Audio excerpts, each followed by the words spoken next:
Okay, so this is a former keynote, and it's pretty much Fed heavy because I wanted to sort of ask people what they've seen, what has changed over the years for them, things that they'd talked about previously in their keynotes. Looking back now, were they accurate, were they inaccurate, where'd they screw up, and what'd they get right? Where do they see going forward? And since information security seems to be moving really quickly nowadays, and we are really in the spotlight, we're getting a lot more attention than ever before. I think that's sort of a blessing and a curse. Maybe a curse in the sense that if everybody's hanging on every word you say, if you say the wrong thing, it's like, finally, this is my day in the sun, and you try to do everything in 15 minutes that you wanted to do for 15 years. That you're setting yourself up for disaster. So I think we have to be more careful now than ever before in how we portray ourselves and kind of the things we're saying. We've got their attention. Now we have to decide what to do with it. So let me start at the end with Tony Sager to introduce himself. Sure. Why don't you just take some time, talk about maybe your perspective a little bit, and then we'll move into a more conversational. Okay, do you want just an intro first? Or what Well, talk about your intro. Just let's do intros first, and then kind of give more in depth. Will do. Okay, good afternoon. My name's Tony Sager, and as of September, I'll be a 34-year veteran of the National Security Agency. Thank you. All of it in what we call information assurance today, so in the defensive mission at NSA. And I've spent that 34 years involved in security testing of one type or another, everything from cryptographic algorithms to product testing, and then out to and including operational testing like the NSA Red Teams and so forth. And over the last 5 years, I've had the honor of running the organization that does all that for the defensive mission at NSA. So my perspective is a little warped by having watched things break in a myriad number of ways. And probably the last 10 years of my life have been focused on how do we solve some of these problems that we have seen countless times over and over again. And when we come back, I'll talk a little bit. I was keynote in 2007 and talked about a number of things that we were doing around public standards and guidance and so forth. Thanks. Great. Next we have Linton Wells. So my name is Linton Wells. I'm over at National Defense University, where I run a small center on technology and national security policy. Before that, I spent 16 years in the Office of Secretary of Defense, including a couple of years as DoD Chief Information Officer. I think my first time here was 2000, 2001, and I was just reflecting in the discussions here about not only how much has changed, but how much has remained the same in terms of how much more slowly the government is responding than the threat is evolving. So it's something to talk about. And finally, we have Bob Stratton. Hi, I'm Bob Stratton. I'm an independent consultant out of the DC area. More recently, I was Director of Government Research at Symantec. I've done a couple of venture-funded and bootstrap security startups, and was a part of a novel experiment a while back to create a venture capital arm for the Central Intelligence Agency, which is now covering the whole intelligence community. So I guess part of my focus... No, you got to talk about your early days. Oh, well, yeah, there is that. I founded the security organization at UUNet, which was one of the first Tier 1 internet service providers. Had an audit and pen test consultancy. Yeah, you did the first pure play security practice, the Wheel Group. Yeah, first network IDS, commercial network IDS, which we sold to Cisco. Then I did a pen testing consultancy, which I sold to Cylink. So I guess I'm kind of the reluctant business semi-fed guy. Well, and at one point, the one thing I like about Bob is at one point, almost all of Usenet went through his basement. Yeah. So thanks, Bob, for keeping Usenet running for all those years. Well done. Absolutely. Yeah, it was heating his house. Okay, so that's your perspectives. And so we'll go back now to Tony. And give you a little bit more time if there's any questions or things you want to flesh out. And then I'll start, we'll do that again with everybody a little bit more in depth now that we know your perspective. And then I'll tease out some questions and we'll open it up for audience participation and we'll just see what happens. That sounds great, Jeff. Thanks. So maybe talk a little bit about your previous keynote and maybe what's changed or how you see the role of what you're doing change. And okay. We're looking for big picture ideas here. Well, let me summarize briefly the great opportunity that I had to come out and speak in 2007, both to Black Hat and DEFCON.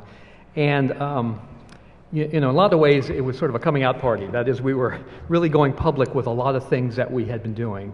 And again, have spent my life in the defensive side of this. And actually, we just celebrated a big 10th year anniversary at NSA. It was June 26th or 7th, I forget exactly when. But 10 years ago, that was the summer of 2001, we started releasing to the public security guidance at NSA through the public web presence. And I know that doesn't sound like much today, but that was a real culture changer for us, and convincing some really understanding bosses that I worked for that would be a good idea. That is to take guidance that we had been developing as an outgrowth of red and blue team testing and product testing for the DoD, putting it together in a more general and broadly usable form, and then just giving it away. And what I was seeing at that time, and this is the early 2000s, was, we all talk a good game about public-private partnership, and, we're all on the same net, and we're trying to solve the same problem, but there isn't much work that's really aimed at solving the problem together. And the messaging that I was trying to get across was, we're part of the community, we're going to put our share out there for inspection. There were people looking for an NSA backdoor in it. I don't think anyone's found one yet. But the idea was... That was a really good job you did hiding it. We're incredible, I'll tell you. But the idea was, we have a shared problem, we need to share solutions, and the only way to do that was start putting things out there that we would just give away. And the point I made to my boss at the time, and he strongly endorsed it, was we would be able to gain more influence and cause more positive change by giving things away than we would by trying to gain control of the environment, that is, be in charge of everything. So we had started that in the early 2000s. By 2007, the message that I brought was this idea of cooperation across the private sector and government, and in particular for the government to bring its share of technical content to the table. And we had started on a massive campaign to start working in open standards for security. So if you ever heard the term SCAP, Security Content Automation Protocols, a lot of that groundbreaking work came from my folks at the time. So how do we take things like good practice, NSA guides, DISA STIGs, if you know what those are, NIST checklists, I think they call them, and how do we take those and then automate them, right? So the problem that we're having, and one of the many problems we're having in this business, is that we're asking poor, overworked, underpaid humans to manually configure, protect, and deal with things that are just beyond the scope of human ability to manage. So we need to do more things at scale, ask automation to help us, get them directly from the vendor in a more securable fashion than trying to do it in the field. For us, it's the DoD. And so that was the message that I was bringing, and a big part of that message was also, we're not just trying to foist this on you in the industry, but this is what we're going to do to ourselves at NSA.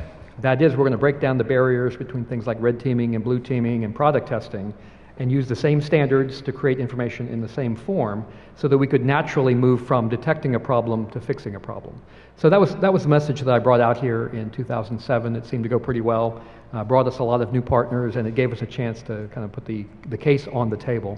One of the lessons I've learned over this, I must be the most hopelessly naive guy in the room, but everything that I think could be solved in a year always takes 3. And I'm just learning now to multiply all my estimates by 3, and it's not because people are lazy or don't care, it's because many of these things are really, really complicated.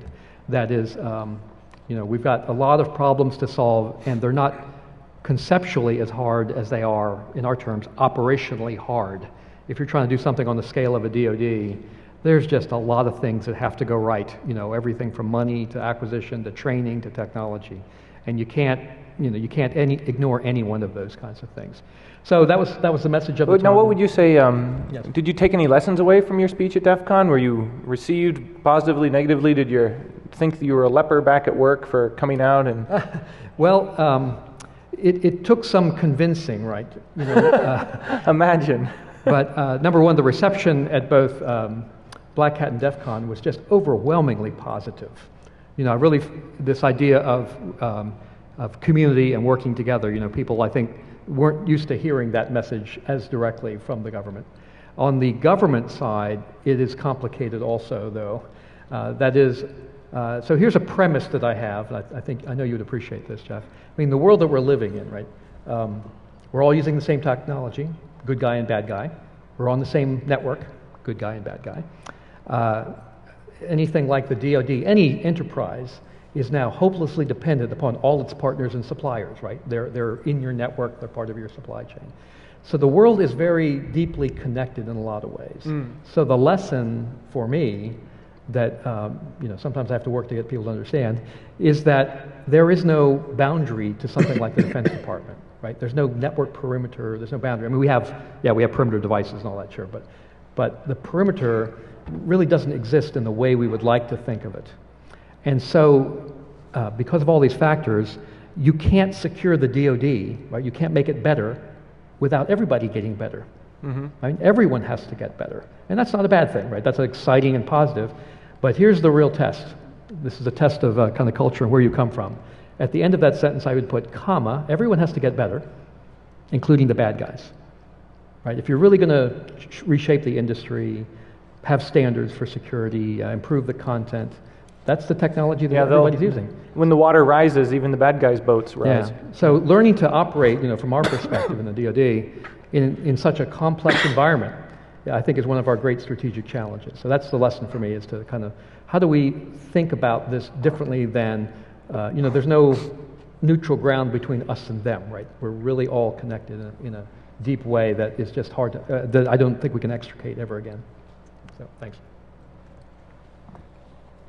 So, in about 1997 or so, I was with Lou Gerstner, then head of IBM, on a panel. Can you hear me in the back okay? Yeah, on a panel, and he was asking, how do I know if I have an effective information assurance program? And the answer was, walk down the hall, find a random employee, ask them 3 questions. Would you know if your computer is being screwed with? If yes, would you know who to call to get help? If yes, would you care enough to call? And the point was, unless you can answer yes for all 3 questions for all your employees, you can spend all the money you want on technology and you're going to fail on the people side. And this has struck me as an area where the government in particular needs to put a lot more emphasis, not just on building the high-tech team of cyber defenders or warriors, whatever, but convincing the entirety of the workforce, and the leadership, that these are issues for commanders and policymakers and decision makers, not just for the techies, and they have to be part of what permeates our day-to-day operating procedures. So I was really encouraged to see this defense strategy for operation in cyberspace that was rolled out a couple of weeks ago, and I realized there were various critiques of it. But it does include much more emphasis on the entirety of the DoD workforce becoming more aware and more capable in cyberspace, and linking that to R&D. So if there's anything I'm cautiously optimistic about, it's that. Another thing, though, is that one of the things that's always struck me when I've come to DEFCON is the enormous amount of talent and energy and enthusiasm that's here in this room. And I've never regarded this as a we-they sort of thing, in the sense of as I would love to get people here to work more closely with the government. My point has always been, as long as you haven't crossed the line, some line of felony conduct, we'd love to work with you. And every year people come in and submit resumes. And last year I was out here in the Air Force, I think had ability to hire 50 people out of the audience. So I think this has been a change over time, is the government becoming more recognizable. We don't have all the answers. You guys have a lot of the answers. How can we tap and work together on it? So I think that's the hardware has come and gone, the gig, the higher walls and wider moats with angry alligators, the perimeter fences has fallen by the wayside. But this business of people and the emphasis on partnership, I think, is one of the things I've always found valuable here. Okay, Bob. So I was trying That's a tough act to follow, huh? Yeah, it really is. I was trying to remember the first time. Well, I think we met at DEFCON 3? No, we met at a PumpCon. Oh, yeah, there you go. And probably in a parking lot somewhere. But I think around 94, 95, I was here, and I was had the unique perspective of being the guy at a pretty big ISP who saw what was going on. And I always kind of called it the Wild West, because there really weren't a lot of rules yet. In fact, there weren't even a lot of laws yet to deal with what was going on out there. But at the same time, I was always sort of inherently optimistic that it would somehow be okay. And some of that meant there would be new products and new services that would try to help people protect themselves, and that wound up becoming an entire industry sector.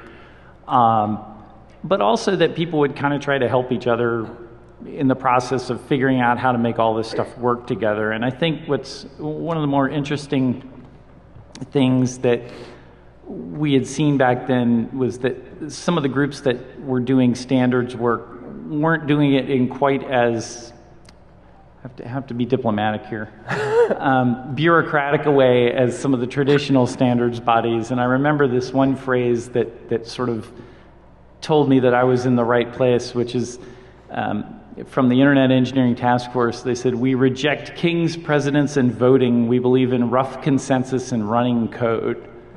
And I thought, wow, I like these guys. I can work with this. But then I was getting phone calls at 4 o'clock in the morning when people were being hacked all the time. And it was sort of newsworthy, but people didn't even know to talk about it yet. It was so weird and unusual, it wasn't newsworthy yet. But as time went on, I realized that, the internet is not a good place or a bad place. It's like the street. Good things, wonderful, miraculous things happen on the street. People save each other's lives, people meet and get married, wonderful things happen. But there are alleys that are kind of bad. And it doesn't make the whole place bad, it just makes some neighborhoods kind of bad. And that has always sort of informed my perspective, and I've tried really hard not to color it. And I look back now, having spent some time trying to work with some of the folks addressing the government's concerns about some of these things, and then also working in one of the bigger companies that tries to build products for that. Yeah, when you were at Smith. And I realized that it's still pretty much like the street, but the good news is the citizenry have gotten more savvy. And that I think my optimism has not been misplaced. That some of how we thought we would deal with these things is different than what we expected. In fact, I don't think when I started I would have ever expected the folks at Fort Meade to be producing really good, readable guidance about how to do things like configure commodity operating systems that you could buy, off the shelf. And I thought that was awesome, but I tell you, I never would have predicted that. So I look back and I think that, if you look at the history of this conference and its sister conference, part of why things have been manageable and part of why things have continued it's bad out there sometimes, but we get better, even if some of the individual problems get worse, is because we've created environments where people can talk to each other. And I remember DEFCONs where there were no feds that admitted to being feds until someone pointed them out in the crowd. And you could probably count the total number on a hand. Well, and the very first Fed that I didn't spot, he came up and revealed himself at the end of the first DEFCON. And he said, I'm from the Secret Service, and I just wanted to say hi. And I wanted to say hi, Sunday evening after everybody was gone. But I had invited the Secret Service, and they were saying, no, we can't comment, we can't be there officially. That sounds like policy, and we're enforcement. And so, if you want somebody to show up officially, just talk to, the administration, not us. And but they still sent somebody. And that gave me the idea for Spot the Fed, actually. It's like, okay, so if you are going to show up, we're going to, make it a little bit more fun. Okay, so we kind of know their perspective, where they're coming from. So I want to open up to the audience and see if anybody here has any questions. You want them to look forward, backwards, point fingers, whatever you'd like. So there's a microphone right here. All you got to do is come up to it and say who you are, where you're coming from, what you want. So take it away. Hi, my name is PowerCycle. I've worked for two of the biggest DDoS defense companies in the U.S. I've stopped more than 500 different attacks. And what I wanted to ask about is cyber war. Can you speak just a little bit better in the mic? Okay. Yeah, it's down a little low. Okay. What I wanted to ask about is the term cyber war. And in past DEFCONs, the term has been actively in the titles, and it doesn't seem to be in the titles now, which I'm happy about. Specifically because, first off, the term cyber is kind of a punchline and a joke in this community. And I can see how, outside to others, to the press and everything, you can use the word cyber and it doesn't really hurt anybody. But when you start to talk about war and it's paired with a joke, I think it's really detrimental to the United States. So what I wanted to ask you is, what's the difference between espionage and cyber war? And do you think that by continually using the word war in releases from the military, from the NSA, from the president, or from anybody in the government, do you think that leads us down the wrong path where you're not stopping thievery and bullying by overusing military might and then just in the end crushing American freedom and not really even solving the problem? Okay, so a pretty broad question, but Linton will start off. Well, I think if you look at the statements that Deputy Secretary Lynn and General Cartwright made in the rollout on July 14th, the cyber strategy, they went way out of their way to avoid the discussion of war and to be, to caution people against using words like cyber attack when there's no distinction between somebody's being pinged or whether you're actually implanting malicious code or whatever. So I think they were trying to walk back from the characterization. I wouldn't count DOD as being the principal proponent of the term cyber war. In fact, I think there's a discussion that basically says espionage, whether in cyberspace or anywhere else, has been going on among states for a long time and is likely to continue. Take that off the table as a distinct issue. The question here is, at what point do the consequences of some kind of an attack mounted through cyber means lead to loss of life, destruction, whatever, that becomes serious enough to be considered? But the generic sort of easy flow of cyber war is not something DOD is using at all. A lot of people are using it about DOD, but I don't think you're finding that from the official spokespeople. Didn't in the release, basically, the United States say that a cyber attack on the United States would be retaliated against? I think they were very ambiguous. They were consciously ambiguous in the response. Why not be specific? Because one of the things one tries to do is to impose an uncertainty in the mind of from a deterrence point of view, against those who may wish you harm. And in addition, the act of declaring war is a very complicated activity in the United States. You have all sorts of different people to get involved, and you're not just going to go in and say, this is it, we're going to do it. You've got all Isn't that just what we did in Tunisia? Pardon me? Isn't that what we're doing in Libya, I mean? So let's just stay in cyberspace, right?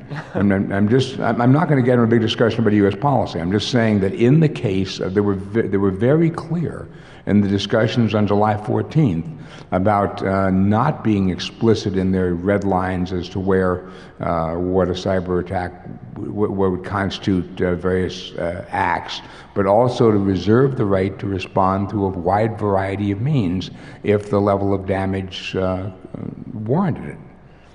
So well, it's sort of like, let's say you attack the United States with, I don't know, a biological weapon. That doesn't mean we can only respond with biological weapons. We don't have any. Right, but so is that that's an getting actual like physical attack where people will actually get hurt in the sense of stealing a bunch of data from a corporation or from a government department. Right. There's no actual death. And when you started your question on the cyber war versus the terminology and the definition, I think that's what we'll stick with. Otherwise, the conversation will explode. But from my perspective, and I'm not really a panelist, so I'll just be short, it's that for me, the language informs decisions, and if the language is warlike language, it sort of leads you down mentally a warlike path. And that's why I find it interesting that the language that people who write about the DOD and the military always tend to stick the word war in there. Yeah. But when people write about sort of civilian and companies being attacked, it's always like cyber thugs and cyber criminals and organized crime, because they're taking a law enforcement mentality. And the law enforcement mentality always is sort of like block watches and community watch and ground up and, watch out for your neighbor and lock your doors. And the military mentality is, it's much more, very command and control. So I think you're seeing the people who write about both areas are now having to somehow reconcile that. And it's interesting to listen to the vocabulary because it's changing. There's a reason why you don't see a lot of talks that say cyber war at DEFCON anymore. Because everybody realizes that's kind of nonsensical and they're starting to sound dumb if they put that in their titles. So I'll let Tony respond, and then we'll move on to the next question. Thank you. Thanks.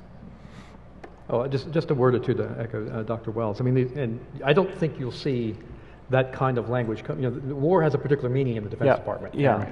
That leads us to places that no one's going right now. I will say that I'll just comment briefly on the use of the word cyber, though. You made a comment about that. I was in a room full of defense contractors, and I said, okay, everybody raise your hand if you have a gigantic room full of fancy screens and blinking lights, and the name cyber is somewhere, the phrase cyber is somewhere in the name of that room. And all the hands go up. And I said, and then how many of you, a year ago, that room had the name IO, or Information Operations, in the title instead of cyber? And most of the hands stay up. And I said, and then 2 years before that, how many had that same room, but the title Computer Network Operations was in the title, the phrase was in that title instead? And sheepish hands are still kind of hanging around. It's people kind of gravitate to the buzzword of the day because that drives attention, funding, and so forth. And it is overused. There's no question about that. Do you want to say something, Yeah, Rob? just real quick, and I have no affiliation with these guys, but I recently discovered a site called something like, if I use the prefix cyber, will it make me look like an idiot.com? And there's this great sort of expert system decision tree, and it's like, are you trying to get money from this particular type of customer? And it walks you through these decisions, and it gives you kind of probability ratings of how much of an idiot you'll sound like if you use it. And one of the questions, qualifying questions way down in there is, are you preparing a presentation for the U.S. government? Yeah. So you're not alone in Now asking I know why that. they're all so consistent. They're also consistent because they use the site, right? So just to amplify that one more time, we had a conference on cyber something in DOD, and about 150 people in the room. And my question was, all right, how many of you are under 35? It's like 7 hands go up. And so the question was, okay, what questions should we be asking here that we're not? And a 20-something-year-old lieutenant got up and said, well, nobody in my generation uses the word cyber. We may be connected, we may be online, we may be LinkedIn, maybe whatever, but cyber is just not a term that's part of our vocabulary. And so if you're building all this great vocabulary around cyberspace and cyber whatever, and a large part of the young people who are operating and they don't really understand what you're talking about, maybe you should give some thought to that. So. Yeah, well, my problem's not with cyber, it's with war. And I would just, I think our war is not a term the DoD will use in this case. Next question. Good afternoon, panel. Can you hear me okay? My name is Joe. I'm from North Carolina. And my question is, if you were to give another keynote speech, what would it be? Oh, that's a good one. Another what? If you were to give another keynote speech, what would it be? Good. Yes, sir. Yeah. Actually, a talk that I've given recently is my perspective on what I think the future of cyber defense is going to be about. Okay, so I'll just give you the quick summary of it. And the bottom line conclusion is, I think the key to success in defending ourselves in this mythical cyberspace is solving what I call the massive information management problem. So we happen to be, and here's a quick summary of the talk, we happen to be at a state where the vast majority of problems that plague us today, that cost us money, that bring our systems down, here's the sad news for the defense, right? And you all know this. The vast majority of those problems are known problems with known solutions. And that's a pretty sad indictment of our community, frankly. It doesn't, again, it's not an indictment that people are lazy or don't care. It tells you how operationally challenging this problem is, right? So from having a tool to solving a problem can be night and day. But my observation over 30 years of this is, the things that, the knowledge that we need to defend ourselves predict the next attack, minimize the next one, etc., is already out there somewhere. It's just not in the right spot, at the right time, in the right form. And so there's a whole talk that I give that's kind of around how do we organize the way we collect, store, move, query for information that would allow us to understand what the real problem is that we're trying to solve. And we've thought of this too much, I think, as a technology problem. If we could just buy the right thing, then we would be able to defend ourselves. And that's just not going to happen. And it turns out, the term that's used in the intelligence business is, how can I look over the horizon, right? How can I see what's coming? And I only know two ways to look over the horizon. One is have friends who happen to live over the horizon and who are both ready, willing, and able to communicate with you, right, to share information. And not through meetings and not through email, but through technology, right? We can't move it fast enough by calling our friends to warn them. It's just not gonna happen. So you have to have friends that are over the horizon to help you look. And then you have to have an intelligence business, right? You have to be able to look more deeply into what's going on outside of your own boundaries and be able to understand. And we have to remember that bad guys are just like us, they're just bad. That is, their tools don't appear out of thin air, right? They have to conceptualize them, design them, build them, test them, equip them, and all this kind of stuff. And if you can't sort of get in the cycle of understanding that, then you'll never be able to defend yourself. So the bottom line premise for me, and I've given this talk a couple of times, so I'm cheating a little bit on your answer, but if I had another keynote, I'd come back to talk about kind of what I think we need to do around the sort of massive management of information. We have massive amounts that are just is not available in the right form, in the right place, at the right time, that I think we could manage the 95% of this problem with that. Thank you. I think I would talk about mission assurance in a time of exponential change, taking into account the behavior of real people. I originally started off focusing on information assurance, but in point of fact, you need to be able to accomplish the mission, irrespective of the level of attack you're under. And my own background is Navy, and you never design a ship with the expectation the water's not going to get inside the hull. So I think we should expect that the systems we're using are going to be compromised in some sense and not maintain this ideal objective of a firm perimeter. And so if the attack is not going to cause you to be operating 100% one day and then zero the next, it's going to be some kind of a degradation which is going to come back over time. So the goal should be to minimize the depth and the width of that bathtub. And again, to be able to accomplish whatever plan B, C, or D you need to get the mission done. But the point about taking into account real people, one of the things the Deputy Secretary Lynn talked about in his Foreign Affairs article last fall was declassifying the whole buckshot Yankee business with the thumb drives. I mean, that was essentially a case where people were charged with getting the job done and say, fine, I'm going to, the security's too onerous for me to get the job done, I'm going to go around it, and got bitten. How do you find a way to balance things that people can... and then the technological change. If you look at a 15-year horizon, and you believe Moore's law at 18 months, so 18 months is 10 doublings, 15 years is 10 doublings, 2 to the 10th is 1024, that's 100,000% change in computing capacity per unit time, per unit cost in 15 years. Linear projections are just not going to work. And in getting to your person living over the horizon, we just need to be thinking more in terms of that. So. You have anything to say, Bob? Or do you want to just move on to the next question? I'll just say, I think for me, the big message that I would probably come out with is that, and I'm saying this particularly in the context of interacting with the United States government in all its many forms, is that change is possible.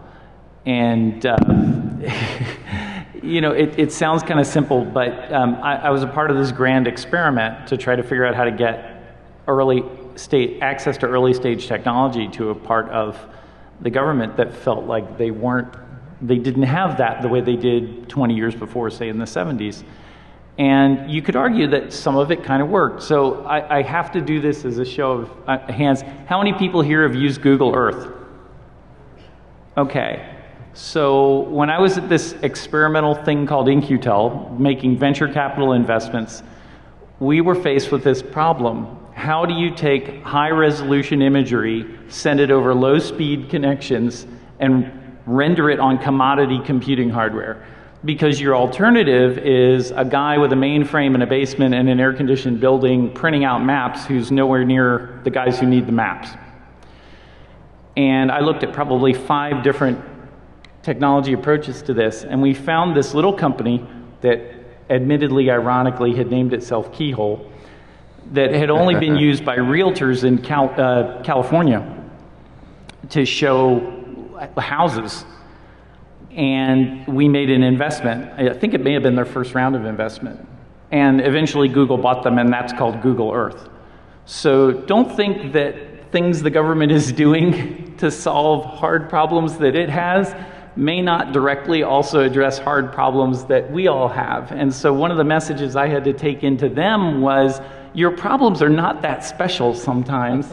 And if you persist on believing they're special, you're going to get solutions that are only good for you, which means they're going to be expensive and you're going to be the only customer and that kind of thing. And the message I took to everybody else was, they're not that weird, and the things that will help you will help them too. And I would argue that at least a little bit of change happened there. And there have been a couple of other examples too. So I would say change is possible would be the next keynote. Do you have a follow-up comment? Just to reinforce that point, yesterday and the day before I was over in Camp Roberts in Central California, where we do quarterly field experiments around geospatial information.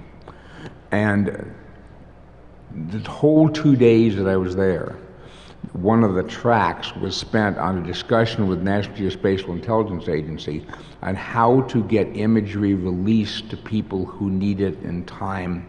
And this was 100 questions about, well, what about the, how would the companies who sell us the imagery at very preferential rates feel about the downstream use of vector imagery, or vector products that may have been released to somebody in a disaster for 30 days and then afterwards it gets sold, things like that. And it was just, and the whole point at the end of that was we actually got a whole batch of like 30 different lawyers to agree. Astonishing. And you lock them in a treasure trailer in the desert and open the door, they come out. But anyway, that this was a way forward that more and better product could be released more quickly to the public. So I agree with him. Change is possible. It often appears to be slow, but if you go back and look to 2000, an enormous amount has changed. So. Next, thank you. Next question. Hey there. I'm CZ. Oh, bend down a bit. My name is CZ, and I've got a question for you about threat profiles and how they've been changing recently. I've kind of been around the block, and we've done with the standard, amateurs, professionals, nation states, that sort of thing, giving us trouble. And as of late, we've seen a new thing come out, which is, one might call it position-based, i.e., I don't like your position, therefore, I'm going to, it used to just be I'm going to randomly clug you. But now it seems to be moving into I'm going to raise $1 million on, whatever, and then fund some real attacks against you. So what do you see in the future as the impact of money on these sorts of threats? Sort of and like, as more money pops in, where do things go? Sort of like a crowdsourcing enough nickels and dimes to get a war chest. Yeah, here's $5. Get everybody here to give me $5, and now I've got a lot of money. So how does that start changing the threat profile from the standard one that I've been dealing with for the past 15 years? Good question. Very good. And with that question... Well, I'll take a stab at it. I'll put my former Symantec guy hat on. We actually did a study for a year when I was there looking at the underground economy and actually quantifying, in some cases, the value of inventory that some of these people had and were trying to sell and that kind of thing. And there are viable markets and they scale really nicely, which is perhaps not a good thing for us, but it gives you food for thought. I think that there have been pecuniary motivations for malicious software and computer intrusions for a really long time. It's really important to remember the Pakistani brain virus, which many in this room will not remember. And I don't even remember what year. What was that? 87 or something? Well, I think Miko Hyponen just did a talk on the 25th anniversary of the first virus. It was basically these guys who ran a computer repair shop in Pakistan who wanted to drive business to themselves. So they wrote this virus. And so you can argue that in some ways the monetary motivation has really not changed. It's just scaled up. At the same time, there have been defacements and message-oriented attacks. Digital denial of service sit-ins against the WTO. Right, for a really long time as well. I mean, we were seeing some of that, like when I was at UNet in the early 90s, I mean, there were people starting to do some of those things. So I think the difference really is just, it's like any other industry that matures. You know, you can look at the history of any industry, you look at the history of air travel, right? It matures, there are sketchy aspects to it along the way, both in terms of who's providing services, in terms of who's using services. And I think that this is, I guess from my perspective, is like the street. We don't think much when we see graffiti on the street. I mean, I don't know about most people here, but I see it and I kind of, it's like a fact of life. And I'm not saying these things are good, but I think at some level we still notice these because these are still arguably new to us. I'm not sure that some level of these things won't be noise going forward into the future. We'll just accept them. Hopefully our systems will be built with some minimum level of robustness in the face of them. But in that respect, I'm not sure it's changed that much. We'll move on. If anybody else has a comment, we've got only about 5 or 10 minutes left for questions. I want to get through the remaining folks here. So if Linton or do you have any comments on the last question? No. Nope. Go to the next one. Okay. Yes. So I think we've all seen a sort of a degradation of privacy over time, and obviously the technology has changed and technology keeps changing faster and faster. But I was wondering if you each see a possibility of having a world where we still have privacy and security at the same time, or if it's one or the other, and we're just, you know, going from having a lot of privacy to having none. Thank you. It seems to me that one of the privacy questions, and I've got to tread very carefully in this as a Govey, because clearly we're committed to for a whole variety of laws and ethics around privacy, but the concern to me in privacy is the extent to which we're all giving it away in the interest of commercial gain, I mean, or convenience or whatever.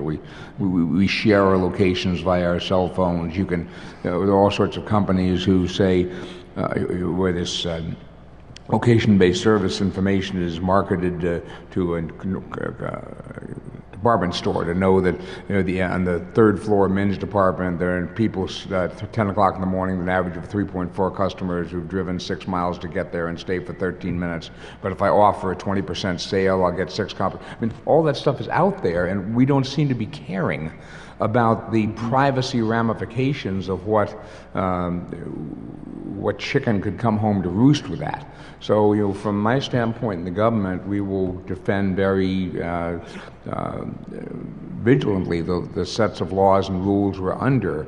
I just worry in the broader societal context about how much this is being undercut by what's happening in like voluntarily giving away the information. Yeah, right. Yeah. Voluntary defense.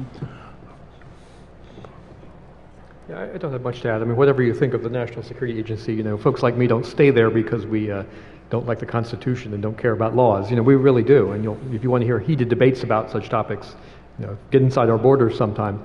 But the challenge is the short-term incentive that people have, you know, to get a sale price or whatever.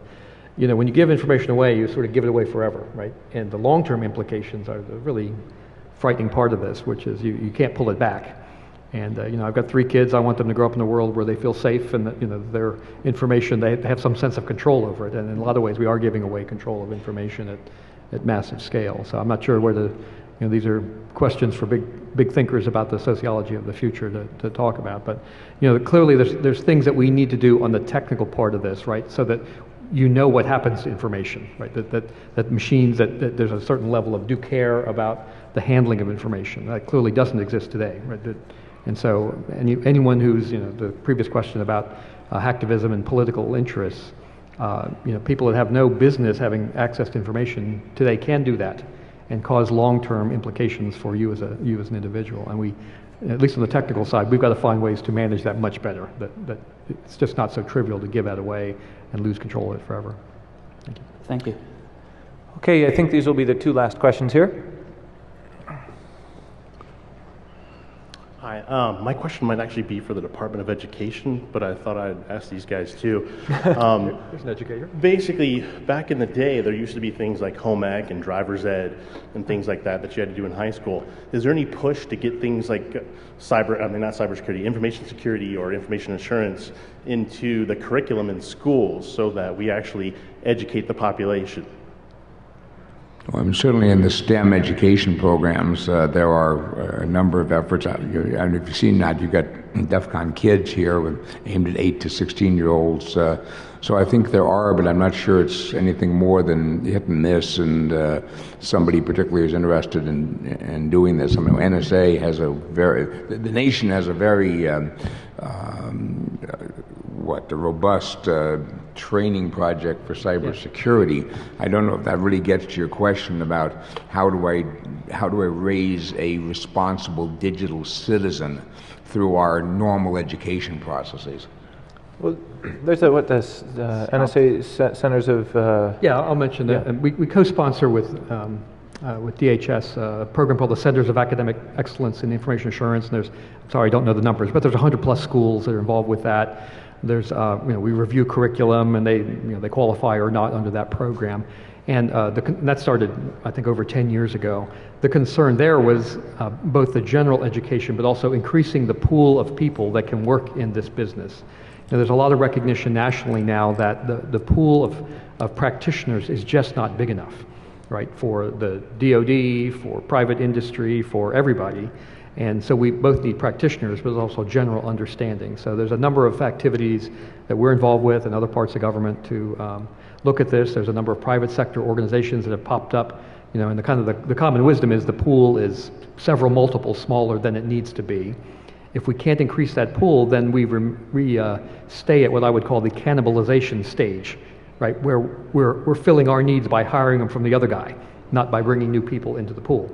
So we really have to get over that nationally, find a way to increase the number of folks, and we've invested pretty heavily from NSA with other partners across government. But that's been a big success for us. In fact, it turns out, again, I don't know the exact numbers, but I believe most of our hiring of people directly out of school, as opposed to transfers from the military or whatever, most of our hiring is now from those centers that have, whose curriculum we've worked with them on. Yeah, I actually attended one, so I appreciate that. Oh yeah, very good, thanks. I think you can see. I'm sorry. I think you can also see the DHS trying to struggle with messaging with their Stop, Think, Connect program. So it's, it's entering the consciousness of education and awareness training. But I'm not sure that there's the Cyber Collegiate Defensive, the CCDC cyber challenge for universities to compete as an incentive to give these guys an outlet, a legitimate outlet to compete in attacking. So I think the education system is fractured, and they're trying a bunch of stuff. We're sort of in that laboratory phase, I would say. Okay. My wife and I were watching I think it was the Discovery Channel. We watched, they was talking about this poor community, some part of the world, and they had figured out a novel way to do fishing. They would use kites, and then they would send the kite out, and they would drop the bait from the kites, and then they would catch the fish.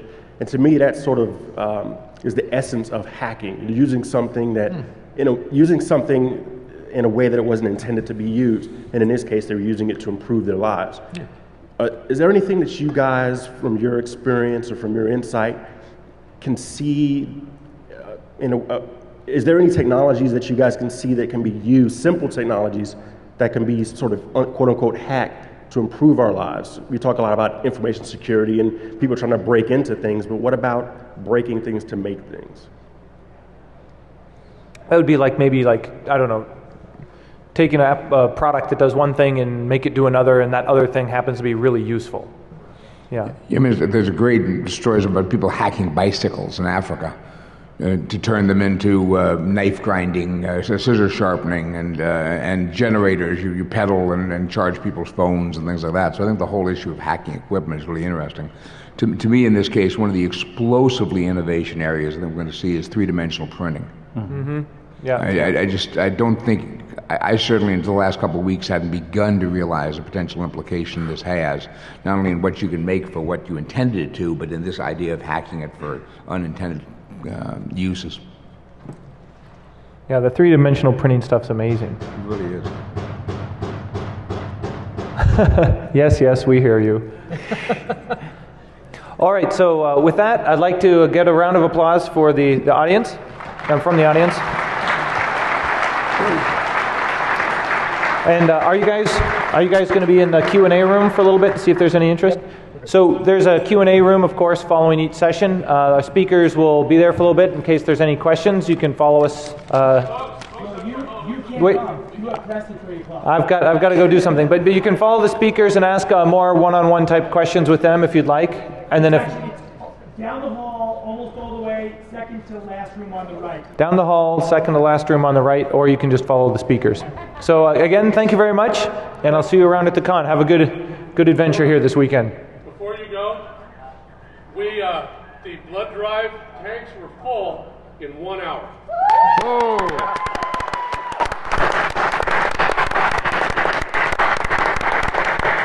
We overwhelmed them. They have no idea.